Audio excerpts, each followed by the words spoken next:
Mari kita berdoa sebentar. Terima kasih Tuhan, untuk kami boleh Kau berikan kesempatan kepada kami untuk memuji-muji Engkau, menyembah Engkau, meninggikan Engkau. Tiba saatnya kami duduk diam di bawah kaki-Mu, biarlah Engkau Tuhan mulai menyampaikan apa yang ada di dalam isi hati-Mu hari ini untuk jemaat-Mu yang Kau sedang bangun di atas batu karang. Itulah sebabnya urapi telinga roh kami, sehingga kami memiliki hati dan pikiran seorang murid. Ajar kami jalan-jalan-Mu Tuhan, Roh Kudus tolong kami. Engkau yang akan selalu menerjemahkan ke dalam setiap kami, sehingga kami boleh menerima pengertian, pengetahuan, hikmat dari Tuhan sendiri. Urapi hamba-Mu sehingga Engkau memakai lidah bibirnya untuk menyampaikan kebenaran-Mu. Di dalam nama Yesus kami berdoa. Amin. Amin. Shalom saudara. Saya harap saudara baik semua, sehat jasmani dan rohani.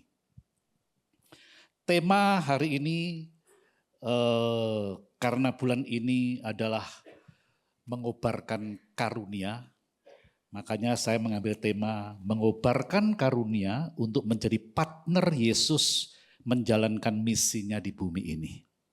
Ingat, karunia diberikan oleh Yesus untuk mensupport apa yang Yesus sedang rencanakan di atas bumi ini.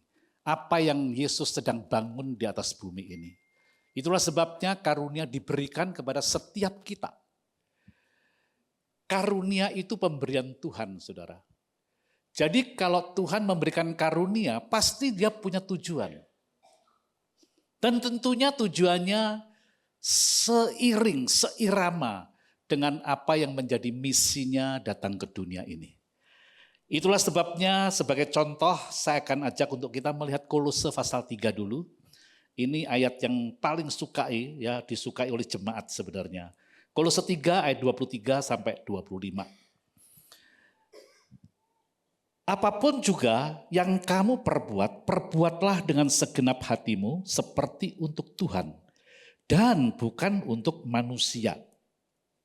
Di dalam terjemahan sederhananya, saya pikir ini lebih tajam, saudara, ayat 23-nya. Apa saja yang kamu kerjakan untuk majikanmu, lakukanlah dengan sepenuh hati, karena kamu sebenarnya sedang melayani Tuhan, bukan manusia. Artinya apa, saudara? Artinya karunia, potensi, kemampuan, kepintaran, kekuatan yang Tuhan berikan kepada setiap kita. Itu memang ada tujuannya. Ketika kita melakukan apapun saudara. Tadi dikatakan apapun. Maka sebenarnya kita sedang melayani Tuhan. Sebagai contoh misalnya. Kita sedang mengerjakan hobi kita, melakukan hobi kita.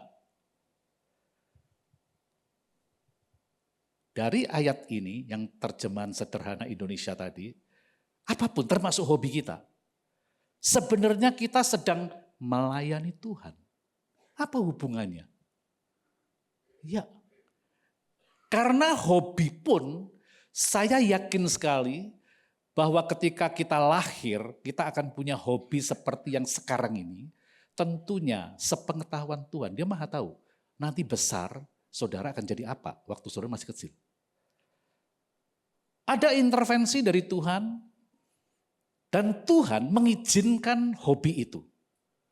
Tapi sekarang dari Kolose ini dikatakan bahwa apapun juga yang kamu lakukan, sebenarnya kamu sedang melayani Tuhan. Sepertinya enggak ada hubungan, saudara. Ayat 24-nya dikatakan begini. Kamu tahu bahwa dari Tuhanlah kamu akan menerima bagian yang ditentukan bagimu sebagai apa? Sebagai upah. Kristus adalah Tuhan dan kamu hambanya. Nah, di dalam TSI-nya ingat bahwa Tuhanlah yang akan memberikan upah kepadamu ketika Dia kelak memberikan berkat yang sudah Dia janjikan kepada kita yang diangkat sebagai anak-anaknya. Jangan lupa bahwa kamu sebenarnya bekerja bagi Kristus Yesus, penguasa kita. semakin nyambung, saudara. Apapun yang engkau lakukan, sebenarnya yang penting sikap hati kita selalu benar di hadapan Tuhan. Walaupun seolah-olah enggak ada hubungannya. Hobi saya misalnya main basket. Enggak ada hubungannya, ini kan bukan di gereja. Ini kan bukan melayani. Kalau kita percaya bahwa semua kemampuan, kepintaran kita bermain basket, itu pun juga dari Tuhan. Kalau kita menyadari itu, kalau kita mengakui itu. Apalagi sikap hati kita. Kalau saya main ini dengan sungguh-sungguh, dan saya nggak curang di dalam permainan ini, itu pun ada nilai plusnya, saudara. Karena kenapa? Karena ayat 25-nya, barang siapa berbuat kesalahan, ia akan menanggung kesalahannya itu. Karena Tuhan tidak memandang orang. Nah TSI-nya. Tetapi ingatlah juga bahwa dia akan menghukum setiap orang yang berbuat tidak jujur. Dan penguasa kita tidak memandang muka. Nah, saudara, apapun yang kita kerjakan dasarnya adalah melayani. Karena yang namanya bekerja itu melayani Tuhan. Konteksnya sebenarnya itu, saudara, Kolose 3 ini.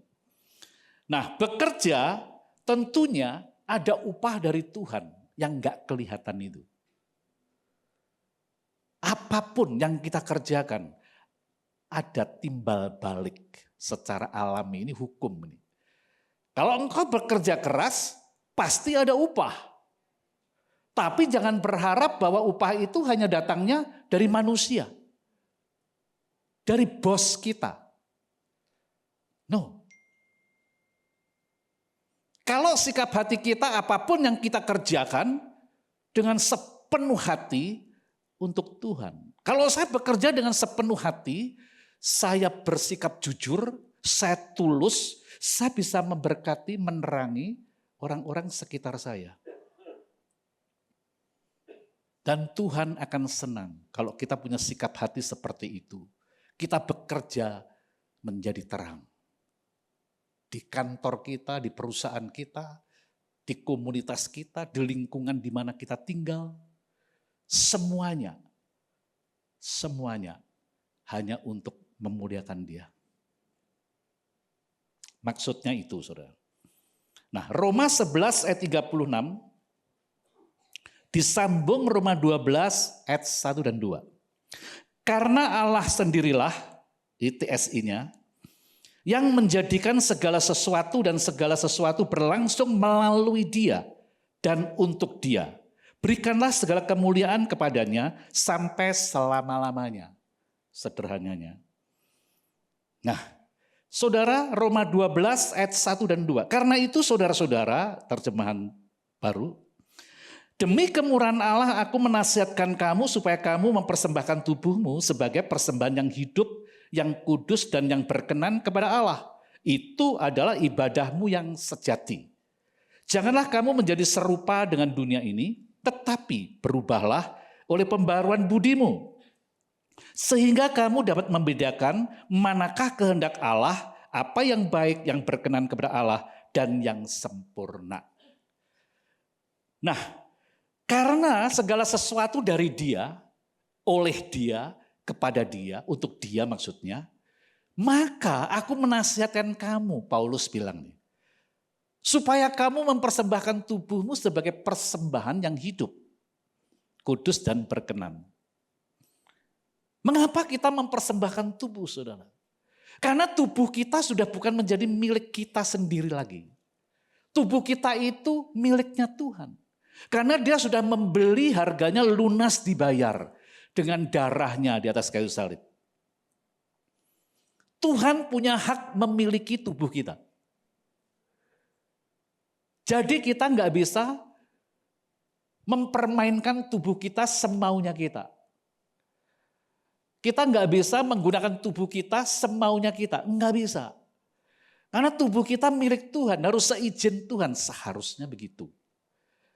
Ya. Nah, kenapa kita mempersembahkan tubuh? Tuhan itu sopan sekali, saudara. Saudara harus tahu bahwa setiap roh, kalau mau bekerja di atas planet bumi ini, dia butuh media, dia butuh tubuh, dia butuh rumah. Karena dia roh, gentayangan, nggak bisa. Nggak bisa, misalnya ini. Nggak bisa, setan itu jamah benda ini nggak bisa. Langsung tembus saja dia. Itu bedanya roh sama kita. Itulah sebabnya setiap roh kalau mau bekerja di atas bumi ini, dia butuh media, dia butuh tubuh, dia butuh rumah.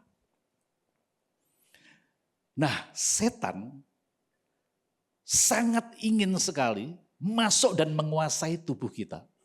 Caranya gimana? Dia akan melihat, dia akan terus mengamati, dia akan memperhatikan setiap orang manusia. Kalau dia bisa masuk, memakai ya tubuhnya untuk memanifestasikan kehendaknya, maka dia akan merasuk. Dia akan langsung tanpa permisi, tanpa diundang, dia akan masuk menguasai tubuh kita. Kalau kita kosong, makanya kenapa kita nggak boleh mengosongkan pikiran kita.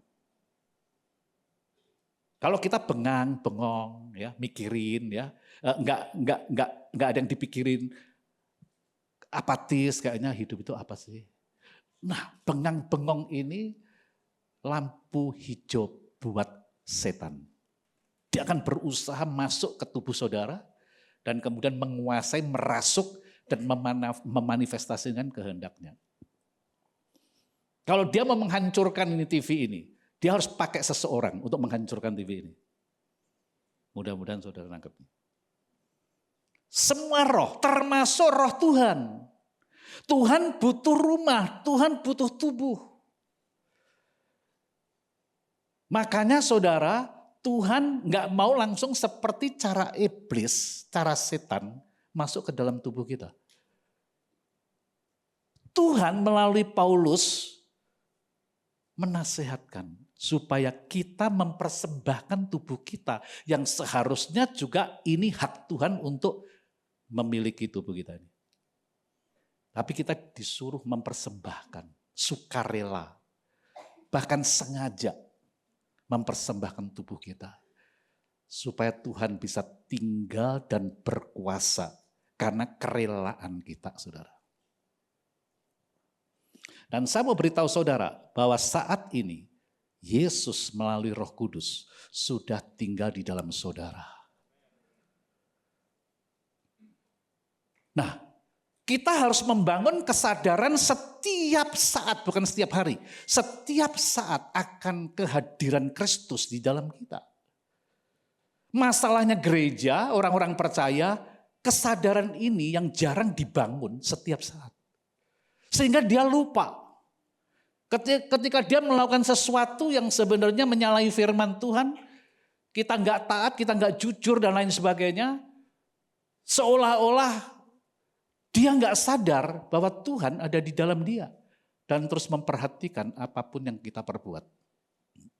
Masalahnya di situ. Makanya orang percaya gereja pertumbuhannya sangat lambat sekali. 30 tahun yang lalu sama sekarang rasanya kok perubahannya nggak ada. Hanya pengetahuan firman-Nya yang bertambah. Tapi hidupnya nggak berubah. Karakternya nggak berubah. Nah, masalahnya di sini. Nah, saudara, Tuhan mau supaya kita mempersembahkan tubuh kita. Jangan kamu menjadi serupa lagi dengan dunia. Ketika Yesus tinggal di dalam kita, Yesus ingin memimpin hidup kita. Ketika Yesus belum tinggal di dalam tubuh kita, di dalam roh, di dalam hati kita, maka yang memimpin tubuh kita, yang memimpin hidup kita ini adalah jiwa kita, yaitu pikiran, perasaan, kehendak. Ya kita definisinya itu dulu ya, jangan diargumentasiin dulu. Soalnya ada yang percaya bahwa jiwa dan roh itu ya udah nyatu aja, ada dua aja, tubuh dan jiwa roh sama aja. Udah jangan berdebat itu, enggak terlalu esensi. Jadi saudaraku, jiwa kita, pikiran kita, perasaan kita, dan keinginan kita, kemauan kehendak kita, itulah yang sedang memimpin jalan hidup kita. sebelum Yesus tinggal di dalam kita. Tapi setelah kita dicipta ulang menjadi ciptaan baru, maka Yesus tinggal di dalam kita dan dia tinggal bukan hanya untuk diem, dia ingin memimpin kita. Dia ingin memimpin kita, menghadirkan, membawa dan membangun kerajaannya di bumi ini. Nah, ini tujuan Roh Kudus tinggal di dalam kita. Tapi musuh terbesar Yesus memimpin kita adalah jiwa kita yang telah rusak. Rusak artinya jiwa kita sudah ditaklukkan, dikuasai oleh hawa nafsu daging. Dan kita harus sadar bahwa di dalam diri kita ada kerajaan ego. Perhatiin. Semua kita termasuk saya punya ego. Nah ini loh saudara. Dan ego ini penuh dengan hawa nafsu kedagingan. Jiwa kita itu sudah ditaklukkan oleh kedagingan. Sekarang di dalam diri kita ada dua tuan. Ego kita dan Roh Kudus.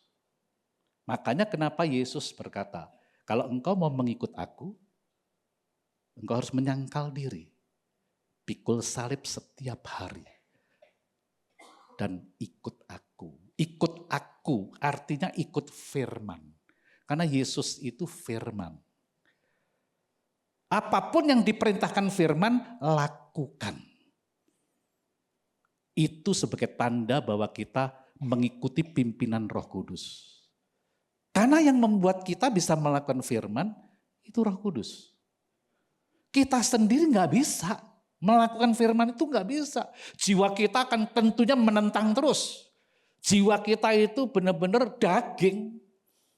Ya apapun yang kita lakukan tentunya saudara, kita mengamankan dulu diri kita. Buat saya untungnya apa? Semua kita saudara, termasuk saya, kadarnya aja berbeda-beda. Tergantung penyangkalan diri kita sampai seberapa bobotnya. Nyalipin daging kita itu sampai seberapa seriusnya. Dan ikut firman itu benar-benar sepenuh hati, all out, atau hanya firman perintah-perintah yang masih mengenakkan kita. Masalahnya di situ juga. Ya terus, apa yang membuat seseorang dapat melakukan sesuatu dengan sepenuh hati? Tadi dikatakan, apapun yang kau lakukan, lakukanlah dengan segenap hati, sepenuh hati TSI-nya. Untuk Tuhan. Apa yang membuat kita melakukan sesuatu bisa sepenuh hati benar-benar. Dan gak kenal lelah. Apa? Menurut saya, tentunya sesuatu itu berkaitan dengan passion kita. Passion kita.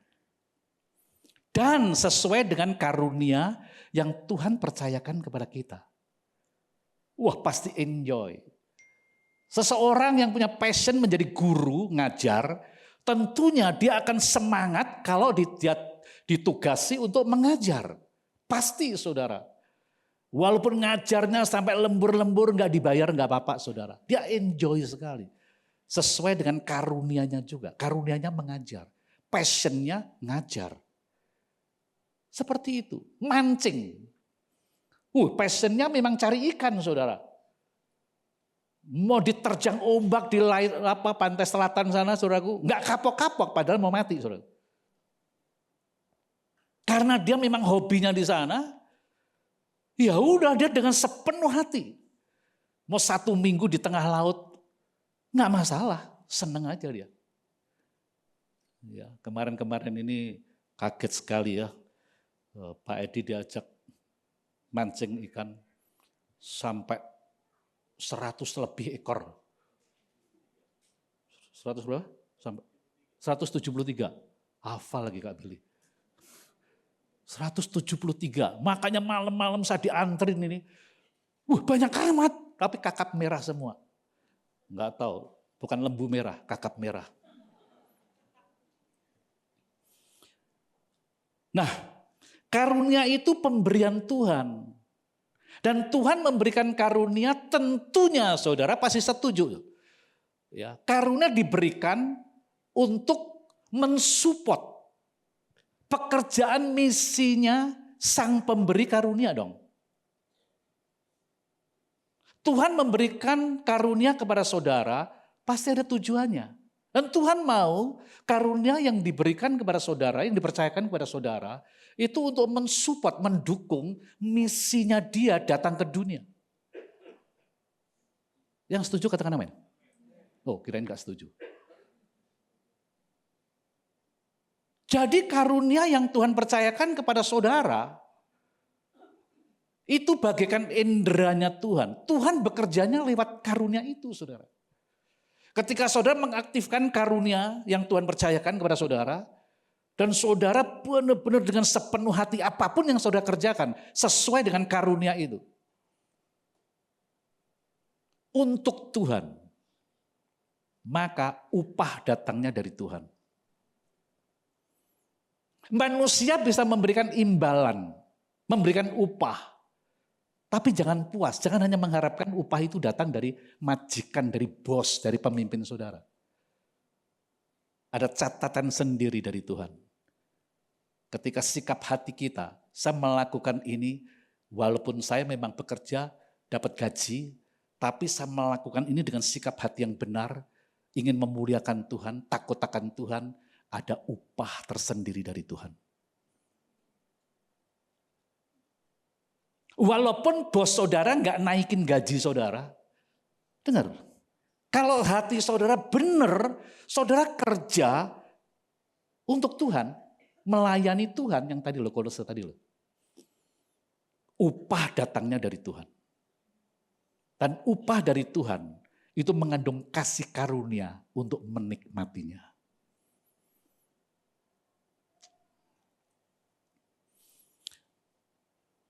Nah, saudara, untuk itu maka kita harus tahu sebenarnya apa sih misi Yesus datang ke dunia. Supaya kita dapat memakai karunia dari Tuhan ini untuk mensupport misinya dia. Semua kita harus tahu apakah misi Yesus datang ke dunia ini. Misi Yesus datang ke dunia ini adalah membangun kerajaannya di bumi ini. Misinya bukan misi agama. Agama dan kerajaan beda jauh, saudara. Agama adalah usaha manusia sampai dia menemukan kerajaan. Jadi selama dia belum menemukan kerajaan, maka agama akan terus mencari-cari terus. Sehingga banyak yang keluar menciptakan agama lagi. Berapa banyak, berapa ribu agama, saya nggak tahu ribu atau juta lah ini. Berapa agama, kenapa banyak-banyak? Karena mereka belum menemukan kerajaan. Termasuk Kristen loh saudara. Termasuk yang percaya kepada Yesus loh. Tapi mereka nggak ngerti tentang misi kerajaan ini. Sehingga dari gereja yang pertama, pecah, membangun gereja yang berikutnya lagi. Dan setelah pecah, gereja ini lebih tanda petik, lebih alkitabiah. Ini yang menekan dia, yang menganiaya ini adalah gereja sebelumnya. Kemudian gereja ini belum menemukan kerajaan Allah. Keluar membangun gereja yang lain. Yang menganiaya dia, gereja sebelumnya. Dan realitanya seperti itu. Sampai gereja sekarang nih, nggak tahu itu kalau dihitung ratusan ribu gereja itu di Indonesia ini. Bahkan di Kelapa Gading aja nggak ada berapa gereja dihitung nggak? Satu mall ada berapa gereja dihitung nggak? Karena mereka nggak puas. Bangun gereja, ini benar-benar gereja perjanjian baru. Tapi belum menemukan kerajaan, pasti pecah lagi nanti. Karena gereja itu masih mencari sebenarnya yang benar, yang baik itu seperti apa. Gereja bukan masalah benar atau baik. Apakah dia sudah menemukan kerajaan atau belum. Karena misinya Yesus kerajaan, membangun kerajaan. Terus, misi Yesus bukan sekedar menyelamatkan kita. Bukan sekedar menyelamatkan kita. Dan kalau misi Yesus menyelamatkan kita udah selesai aja dong. Setelah diselamatkan mau apa kita? Apa?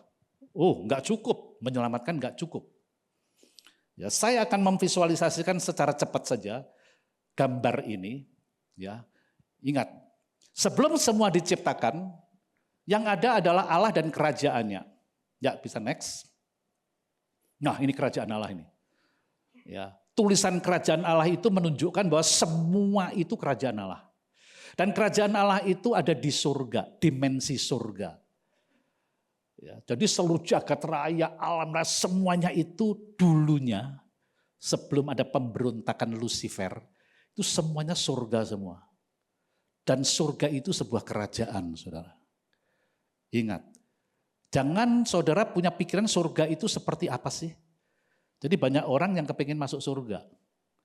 Malaikat bingung, masuk surga maksudnya mau kemana ini? Ingat, kerajaan Allah itu ada dua. Kerajaan Allah yang di surga dan kerajaan Allah yang dibangun Yesus bersama kita sebenarnya, gerejanya, yang di bumi ini. Makanya Yesus perlu mengajarkan kita doa. Karena kalau enggak bisa salah loh kita. Datanglah kerajaanmu, jadilah kehendakmu di bumi seperti di surga. Jadi di bumi ini Yesus akan bangun kerajaannya. Misi Yesus adalah menyelesaikan misi Bapaknya. Misi Bapa di surga adalah seluruh bumi ada di bawah kedaulatan pemerintahannya. Kita lanjutkan terus.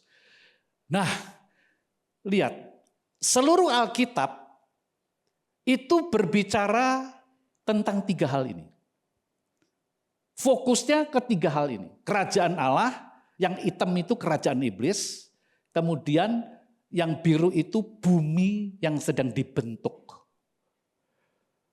Tapi kita tahu bahwa Allah menciptakan manusia ya dan menempatkan di taman, sebuah taman. Sebelumnya Allah membangun taman dulu di sana, kemudian menempatkan manusia di dalam taman. Di dalam taman. Wah, ini kalau di sini gambarnya bagus sekali ya. Ya udah. Di dalam taman. Lalu Allah memberikan mandat otoritas atau amanat. Ini adalah amanat yang pertama, next. Amanat yang pertama kepada manusia sebelum ada amanat agung. Jadi amanat agung harus kita selesaikan untuk menggenapi amanat Allah yang semula ini. Karena manusia diciptakan untuk berkuasa. Allah berkata, baiklah kita menjadikan manusia menurut gambar dan rupa kita supaya mereka berkuasa atas seluruh bumi, atas seluruh makhluk hidup yang ada di bumi, yang ada di udara, yang ada di laut. Lalu amanatnya kepada manusia pertama, beranak cuculah, bertambah banyak, penuhi bumi, taklukkan. Berkuasalah atas seluruh makhluk hidup yang di bumi tadi, di daratan, di lautan, di udara.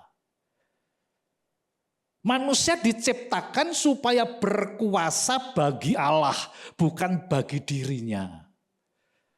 Manusia diciptakan untuk berkuasa atas benda-benda ciptaan Allah, bukan mengejarnya, tapi menguasainya. Nah, ketika iblis tahu bahwa manusia diciptakan untuk berkuasa bagi Allah, iblis tahu bahwa yang dimaksud berkuasa itu adalah manusia pertama itu disuruh membawa kerajaan, menghadirkan kerajaan surga di bumi ini melalui taman. Karena taman itu adalah pos kerajaan Allah yang pertama yang ditaruh Tuhan di bumi ini.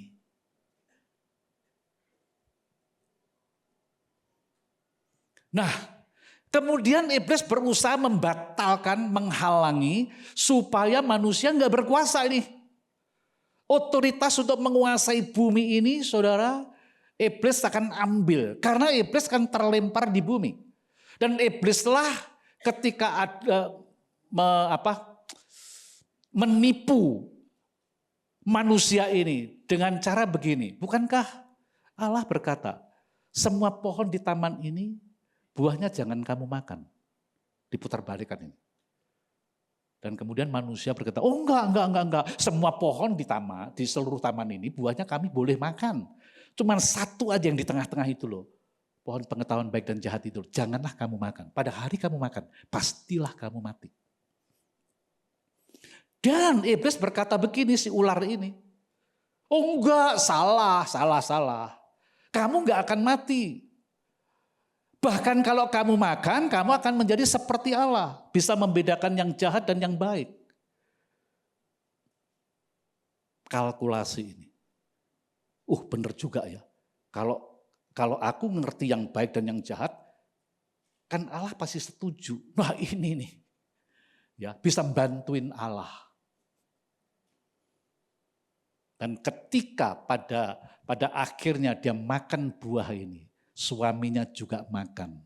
Saat itulah otoritas menguasai bumi secara enggak langsung Adam serahkan kepada ular. Sehingga yang menguasai bumi ini sekarang kerajaan iblis. Next. Perhatiin. Hitam di luar itu tandanya, next. Ya terus. Nah ini dia nih. Jadi iblislah yang sekarang menguasai dunia ini. Dunia yang dimaksud adalah bumi dan seluruh makhluk hidup yang ada di bumi. Manusia yang di bumi dan seluruh makhluk hidup yang ada di bumi. Itu dunia. Dunia juga disebut sistemnya, budayanya. Cara hidupnya itu juga dikatakan sebagai dunia. Nah 1 Yohanes 5:19 dikatakan seluruh dunia berada di bawah kuasa si jahat. Nah sekarang kita tahu bahwa bumi, planet bumi ini, dunia, sistem dan lain sebagainya itu sudah dikuasai oleh kerajaan kegelapan. Misi Bapak berhenti, nggak bisa dijalankan. Next. Perhatiin. Nah, karena Adam telah menyerahkan otoritas kepada iblis, maka Yesus harus datang sebagai Adam. Dia lahir, datang ke dunia. Next. Terus. Dia harus mati di atas kayu salib. Dengan dia mati maka dia mengakhiri ya tabir yang memisahkan kita dengan Allah. Yang memisahkan ruang maha suci dengan ruang suci. Dan mendamaikan kembali kita dengan Allah. Dengan Bapa di surga. Sekaligus kematian Yesus juga. Selama 3 hari mati dia datang masuk ke perut bumi. Selama 3 hari dia lucuti senjata-senjata musuh. Dia ambil kerajaan. Dan kemudian dia bangkit. Menjumpai murid-muridnya untuk merebut kembali otoritas menguasai bumi dari tangan iblis. Jadi yang mengambil harus Adam, tapi ini Adam yang kedua. Sekarang saudara tahu ceritanya ini. Nah, misi Bapak harus dijalankan oleh Tuhan sendiri sebagai Adam kedua. Nah, untuk itu saudara, setiap orang percaya gereja harus tahu kebenaran ini. Bahwa sekarang gereja itu seharusnya wujud dari kerajaan Allah di bumi ini. Membangun komunitas kerajaan. Di dalam komunitas kerajaan gak ada lagi kemiskinan, penyakit gak ada. Gak ada hutang gak ada, bohong gak ada. Karena kebijakan yang paling utama adalah kebenaran. Gak ada kebohongan. Komsel-komsel harus menjadi komunitas kerajaan. Kalau komsel hanya terus komsel begini saja, sampai Yesus datang ya begini-begini saja, saudara. Makanya kenapa harus menjadi komunitas kerajaan Allah, ada dibina di dalam komsel. Komsel harus berubah menjadi komunitas kerajaan Allah yang hidupnya sebagai pelaku firman semua. Ada proses perjalanan menuju ke situ, saudara. Itu nanti. Ya. Nah, saudara, misi Yesus membangun kerajaan Allah di bumi. Nah, untuk menjalankan misinya ini, ada 3 pekerjaan besar yang Yesus harus lakukan.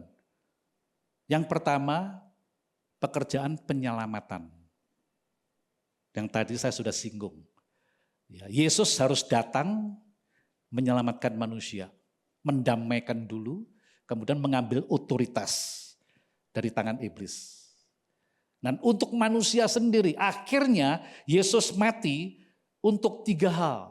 Yang pertama, dia menebus dulu, membayar dulu hutang-hutang dosa kita, umatnya.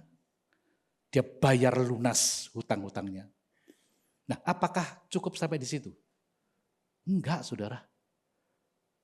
Kita pikir kalau Yesus sudah menebus dosa, hore, saya sudah punya tiket untuk ada di dalam surga. Nah, untuk ada dalam surga itu aja udah agak kurang tepat ngomongnya. Surga itu sebuah kerajaan. Ya, di dalam kerajaan ada struktur pemerintahan, ada rajanya. Kalau di sini ada menteri-menterinya.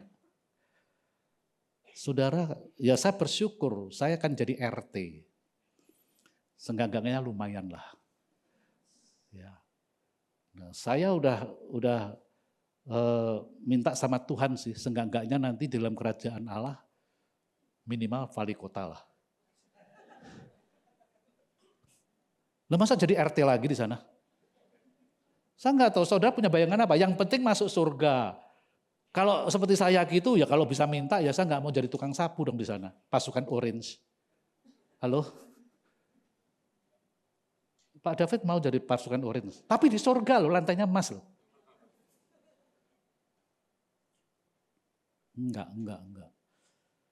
Tapi yang menentukan nanti saya jadi wali kota atau enggak, ataupun yang saudara inginkan nanti, tergantung saat ini.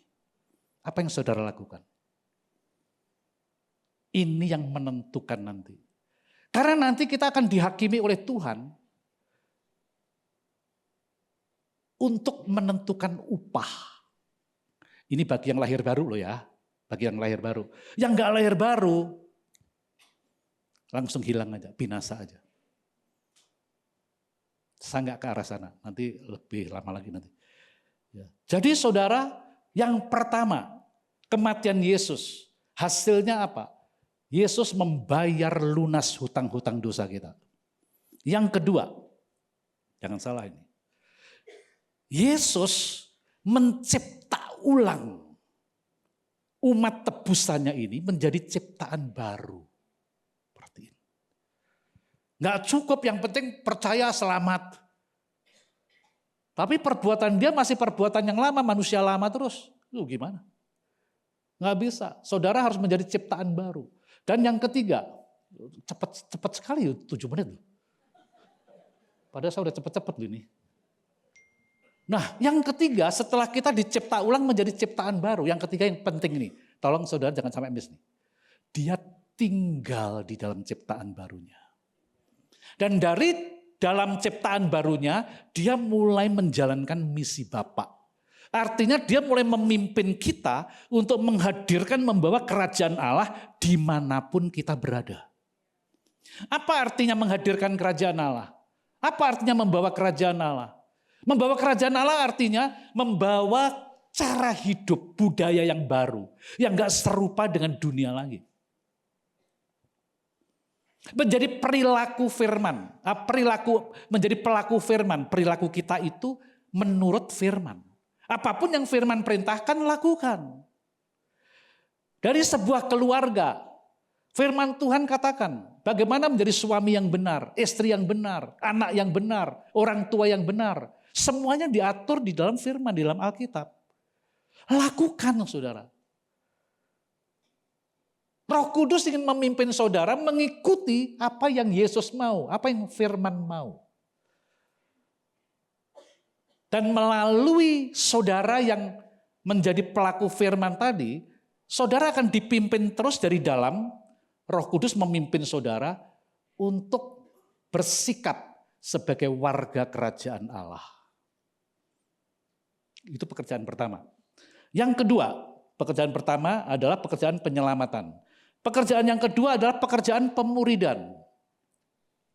Ketika manusia jatuh ke dalam dosa, maka manusia kehilangan kemuliaan Allah. Ini masalah penting, saudara. Manusia kehilangan kemuliaan Allah. Makanya manusia akan berusaha mendapatkan kembali kemuliaan Allah ini. Caranya gimana dong? Caranya gimana supaya kita mendapatkan kemuliaan Allah lagi? Caranya kita harus menerima benih Allah. Menjadi serupa segambar dengan Allah, inilah kemuliaan Allah. Tapi karena pelanggaran, pemberontakan Adam, sehingga rohnya mati, benar-benar mati. Putus hubungan dengan Bapa. Hilanglah kemuliaannya. Nah, manusia berusaha mendapatkan kembali kemuliaannya ini. Supaya menjadi serupa lagi, segambar lagi. Itulah sebabnya Yesus datang memberikan benih ilahinya. Goal pemuridan adalah menjadi serupa seperti Kristus. Goal pemuridan. Jadi pemuridan bukan program, saudara. Kalau saudara pemuridan program, buang waktu, buang energi, saudara. Pemurid harus tahu ketika kita memuridkan seseorang, cek dulu, identifikasi dulu. Dia itu seperti apa? Karena pemuridan itu menolong seseorang untuk menjalani proses menuju keserupaan Kristus. Mendapatkan kemuliaannya lagi. Kemuliaan Allah lagi. Itu pemuridan, saudara. Jadi jangan dianggap enteng loh pemuridan ini. Masalahnya kita menganggap remeh pemuridan. Yang penting saya percaya, punya tiket ke surga. Wah, tragis itu nanti. Semua kita harus memuridkan. Amanat jadikan semua bangsa murid itu untuk memurid-murid loh. Perintah itu untuk murid loh. Dan sebelum saudara memuridkan, saudara harus dimuridkan dulu. Saudara harus menemukan pemurid, bapak rohani. Setiap kita harus punya bapak rohani. Kalau enggak, saudara enggak akan pernah bertumbuh dewasa. Nah, saudara, hanya lewat pemuridan maka kita disiapkan untuk menerima kemuliaan Allah, yaitu menjadi sempurna seperti Yesus. Kolose 1 ada 28 dan 29. Dialah yang kami beritakan apabila tiap-tiap orang kami nasihati dan tiap-tiap orang kami ajari dalam segala hikmat untuk memimpin tiap-tiap orang kepada kesempurnaan dalam Kristus. Perhatiin. Jadi pemuridan itu isinya adalah Yesus yang diberitakan. Yesus yang diomongin itu Yesus. Pusatnya Yesus. Dan Paulus berkata, apabila tiap-tiap orang, berarti one on one, kami nasihati, kami ajari dengan segala hikmat untuk memimpin tiap-tiap orang sempurna di dalam Kristus, serupa seperti Kristus. Inilah frame pemuridan.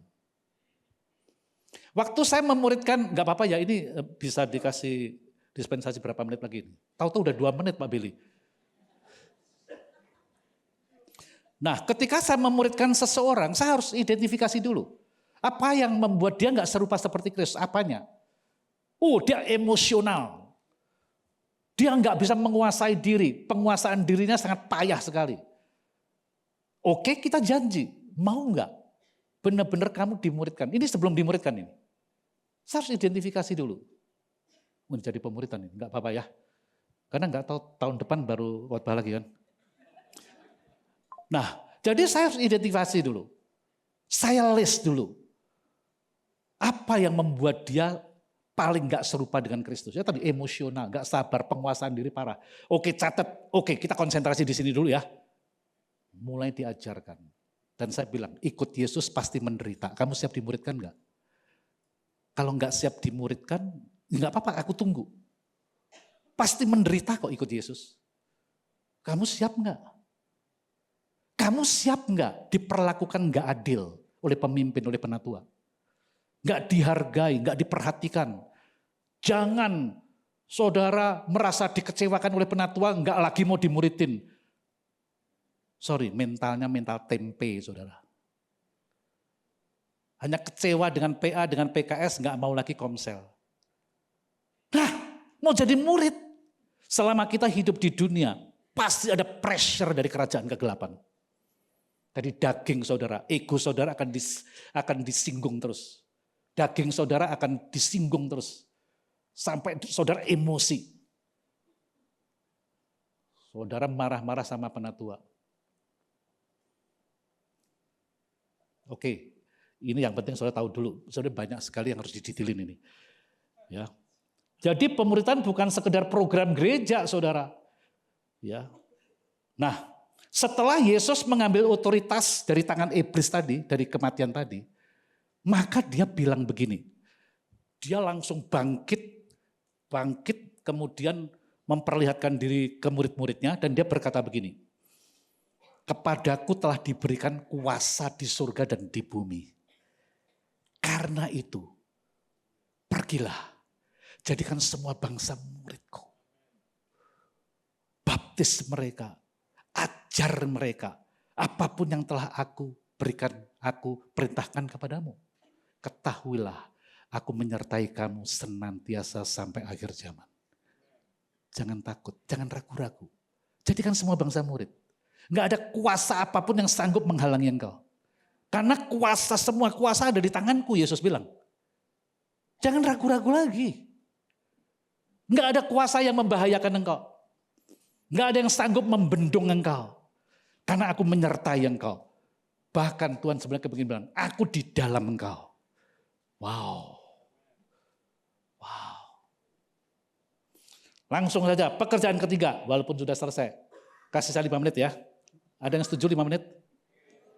Oh gak ada yang angkat tangan? Saya tutup dalam doa loh ini. Yang ketiga, ada 3 pekerjaan yang Yesus harus lakukan untuk menjalankan misi Bapa tadi. Ya, membuat kerajaannya berkuasa atas seluruh bumi. Yang pertama, pekerjaan penyelamatan tadi. Yesus harus mati tadi. Yang kedua, pekerjaan pemuridan. Dan yang ketiga, pekerjaan pembangunan tubuh. Gerejanya, jemaatnya, rumahnya. Inilah pekerjaan yang terakhir yang Tuhan sekarang sedang kerjakan. Nah, bagaimana Yesus membangun kerajaannya di bumi ini? Yesus menetapkan murid-muridnya. Dan melalui murid-muridnya, Yesus akan bangun tubuhnya, gerejanya. Nah, pertanyaannya adalah, kapan gereja lahir dan mulai dibangun? 2000 tahun yang lalu di loteng Yerusalem. Lahirlah gereja. 120 dimulai 120 kalau nggak salah, betul ya? 120 itu lahirlah gereja. Nah, sebenarnya gereja inilah wujud dari kerajaan Allah yang nggak kelihatan itu di bumi ini. Seharusnya, perhatikan. Jadi gereja sekarang ini nggak mencerminkan, nggak mengekspresikan kerajaan Allah. Gereja malah malu-maluin kerajaan Allah. Malu-maluin surga, saudara. Gereja berantem sendiri. Gereja satu dengan gereja yang lain bersaing, saudara. Bangun gedung aja jor-joran itu. Saudara tahu dong maksud saya? Jangan pura-pura nggak tahu. Saudara, gereja hanya sibuk membangun rumahnya. Bukan rumah Tuhan yang dibangun. Makanya Hagai bilang apa? Kamu makan gak kenyang, minum gak puas. Kamu berpakaian tetapi kedinginan terus. Kamu bekerja mengumpulkan ya hasil kerjamu ditaruh di pundi-pundi yang berlubang. Masuk keluar. Makanya kekurangan terus kita. Lebih banyak pengeluaran daripada pemasukan. Karena apa? Karena engkau gak peduli dengan rumahku yang masih reruntuhan. Engkau hanya mengurus rumahnya masing-masing. Urusannya masing-masing, perhatikan. Nanti Pak Billy akan khotbahkan Hagai ini. Ya, jadi gereja juga disebut sebagai tubuh Kristus, rumah Tuhan, mempelai Kristus. Di dalam pemuridan yang diajarkan adalah menjadi dewasa. Sampai akhirnya kita layak siap menjadi mempelainya Kristus. Sekarang gereja masih kanak-kanak, masih ngedot.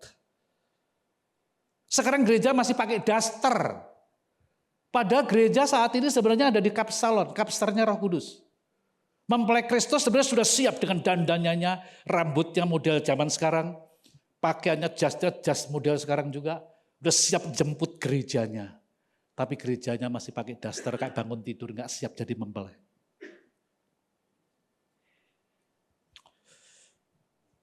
Nah, saudara, tubuh gerejanya inilah seharusnya wujud kerajaan Allah. Gereja itu bukan gedungnya ini, bukan tempat ibadahnya. Gereja bukan acara kebaktiannya, bukan hari minggunya. Gereja adalah orang-orang yang dipanggil keluar dari dunia untuk masuk ke tempat yang baru, namanya kerajaan Allah. Di bumi, bukan di awang-awang. Ingat, kerajaan Allah ada dua, masih ingat ya? Kerajaan Allah yang di surga dan kerajaan Allah yang sedang Yesus bangun di bumi ini. Jangan saudara berusaha untuk cepat-cepat meninggalkan bumi ini langsung pergi ke surga gitu loh. Nanti bingung surga itu di mana, nggak tahu nanti saudara. Surga itu kerajaan saudara. Sebuah kerajaan surga itu. Datanglah kerajaanmu, jadilah kehendakmu di bumi bukan di surga. Seperti di surga. Jadi bumi yang baru, langit yang baru, inilah Yerusalem baru nanti. Inilah yang namanya yang saudara bayangkan surga itu nantinya. Jadi jangan gambarkan cepat-cepat mati, masuk surga, tiket masih ada di berangkasa, simpen terus gak hilang kok. No. Mari kita bangun kingdom mindset kita. Cara pandang saudara harus cara pandang kerajaan, bukan agama lagi. Perhatikan ini. Ini khotbah-khotbah seperti ini agak jarang. Karena ini ada unsur apostolik. Gambar gereja, gambar kerajaan Allah. Saudara nggak hanya diajar firman terus. Tapi saudara harus sadar, rajanya kerajaan ada di dalam saudara. Nah, gereja adalah komunitas yang terikat janji. Sebentar, ini saya tutup. Satu, dua slide, cuma sebentar aja. Karena kalau enggak nanti saya berhutang nih. Ya. Hidup di dalam kerajaan Allah itu sudah dinubuatkan caranya gimana? Yehezkiel 36, tolong disampaikan. Langsung ngebut ya. Makanya saya tuh agak males khotbah-khotbah gini nih. Kejar-kejar waktu lagi. Yehezkiel 36 ayat 25 sampai 27. Saya ayat 25 saya, 26 saudara, supaya nggak ngantuk nih ya. Nanti 27-nya sama-sama. Yang siap katakan amin. Suaranya keras ya, saya dulu. Aku akan mencurahkan kepadamu air jernih yang akan mentahirkan kamu dari segala kenajisanmu dan dari semua berhala-berhalamu. Aku akan mentahirkan kamu.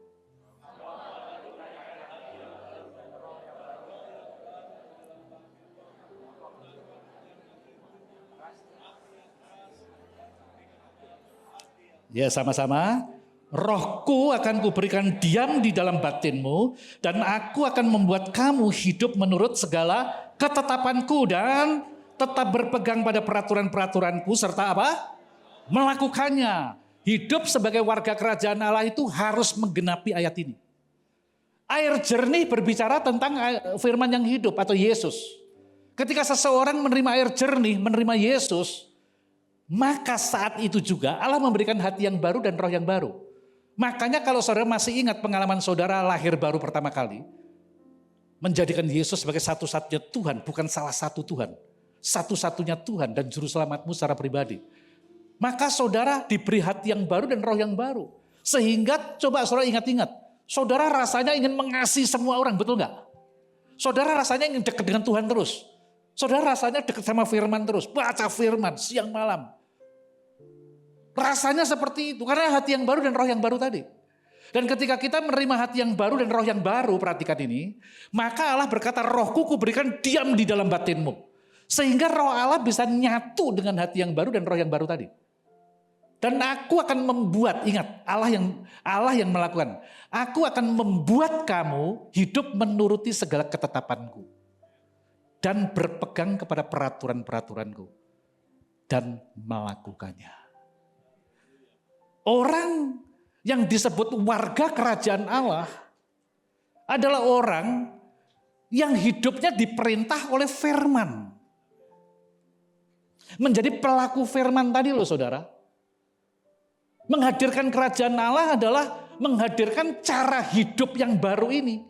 Yang gak serupa lagi dengan dunia. Itulah yang namanya menghadirkan kerajaan Allah. Saudara bisa bayangkan kalau seluruh jemaat Tuhan di tempat ini, itu melakukan hal yang sama nih. Makanya yang harus dibangun pertama-tama adalah kesadaran bahwa Kristus telah tinggal di dalam kita. Dan dia akan memimpin kita menjadi pelaku firman. Udah ditulisin begini. Oke.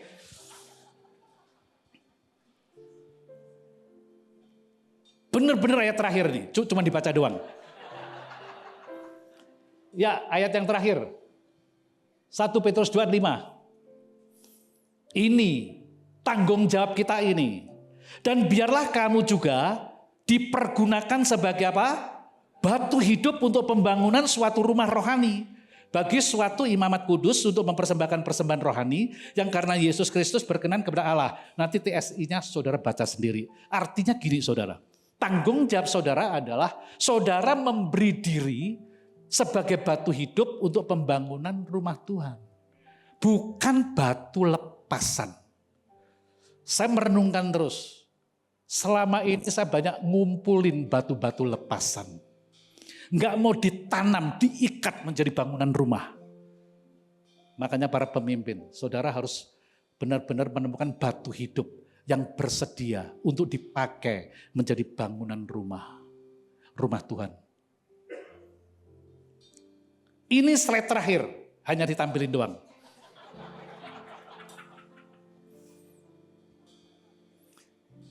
Yang terakhir, paling terakhir.